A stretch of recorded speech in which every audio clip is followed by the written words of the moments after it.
Magandang araw mga kaboses at kopinyon ng ordinaryong mamamayan. Araw po tayo ngayon ng Tuesday, October 28, 2025. Katatapos lang po ng ASEAN Summit na naganap dyan po naman sa Malaysia. Itong 13th ASEAN Summit, mga kaboses, na kung saan ay formal na pong itinurn over ni Malaysian Prime Minister Anwar Ibrahim ang chairmanship ng ASEAN kay Pangulong BBM o Bongbong Marcos, na kung saan ay starting on the first day of 2026, ang Pilipinas po ang chairman ng ASEAN. Ano po ang ramifications ng pagiging chairman ng Pilipinas sa ASEAN? Sa pangunguna po ni Pangulong Bongbong Marcos, marami po ang ramifications niyan. Marami po ang obligasyon ng chairman ng ASEAN o yung chairman country ng ASEAN. Hindi lang po ang Pangulong BBM ang chairman dito eh. Ang buong bansa ang magiging chairman.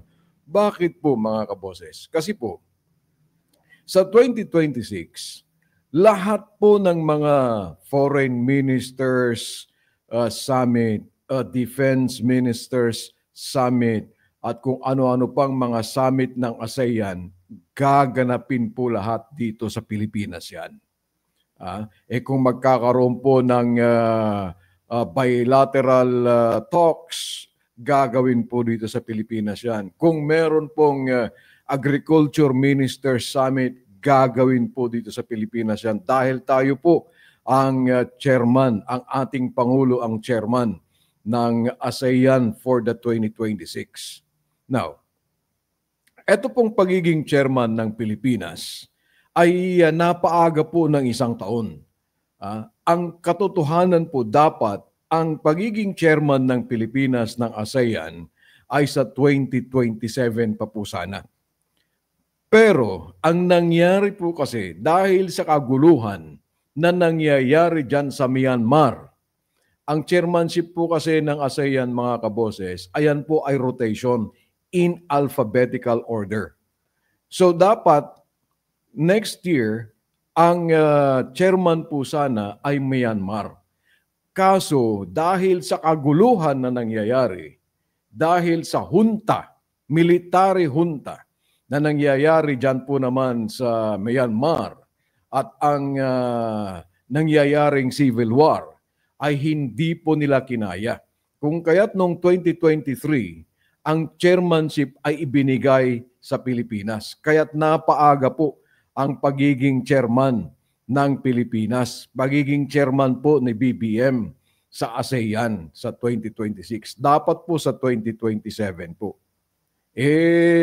Dahil nga po dito sa mga nagtatangka na mag-aagaw po ng poder, sa pangunguna po ng mga Duterte, sa pangunguna po ng mga DDS, sa pag-uudyok ni Chavit Singson, ano kaya ang mangyayari sa atin kung sila po ay magtatagumpay? Palagay po ninyo, hindi kaya mangyayari ang nangyari sa Myanmar na instead na sila po ang chairman, ay mababawi po yan dahil sa posibleng kaguluhan na mangyari kung ipagpapatuloy ng mga sakim, mga sabik, mga gutom sa pwesto na mga DDS. DDS lang naman ang nanggugulo eh.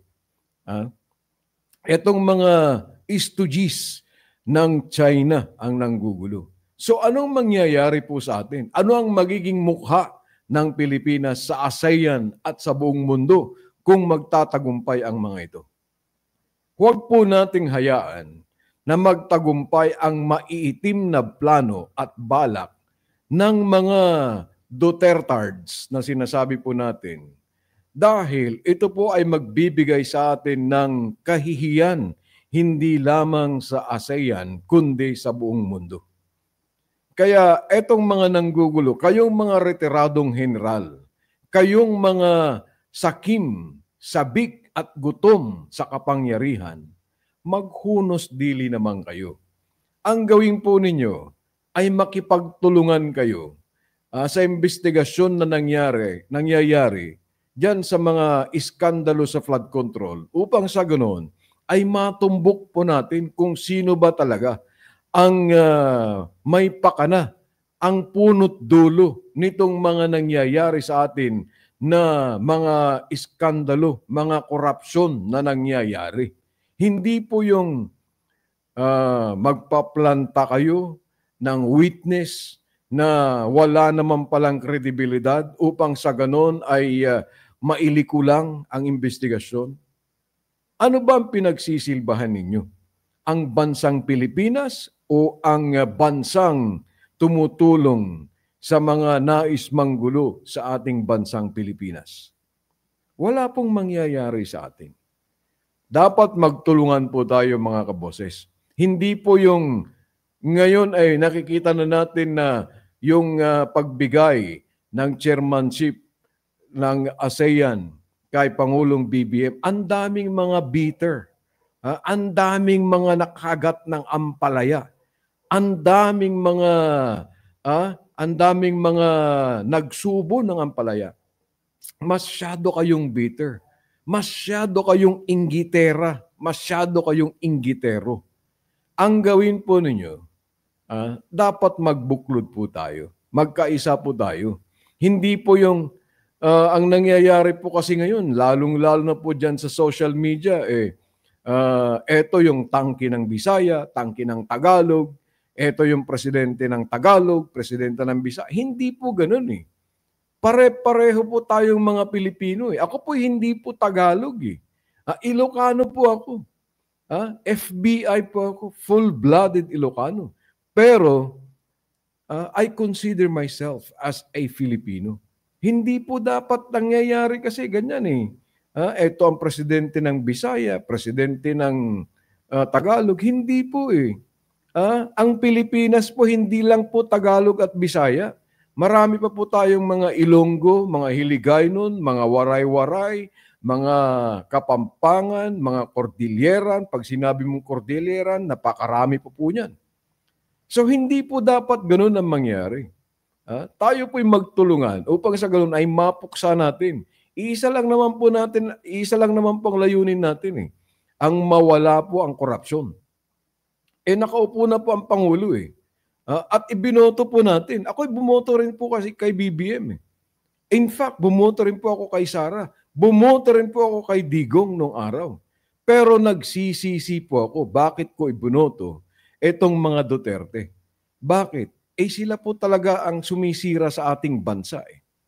Kahit saang anggulo mong tignan, sila po ang sumisira sa bansa. Kung kaya't sa darating po na 2026, huwag po natin hayaan na ang kapangyarihan ay maagaw ng mga stooges ng China, mga tao ng China. Kasi po ang mangyayari niyan ay malaking kahihiyan ng Pilipinas, hindi lang sa ASEAN at sa buong mundo. Bueno, hanggang dito lamang po ngayong araw mga kaboses. Maraming salamat po at mabuhay ang Pilipinas.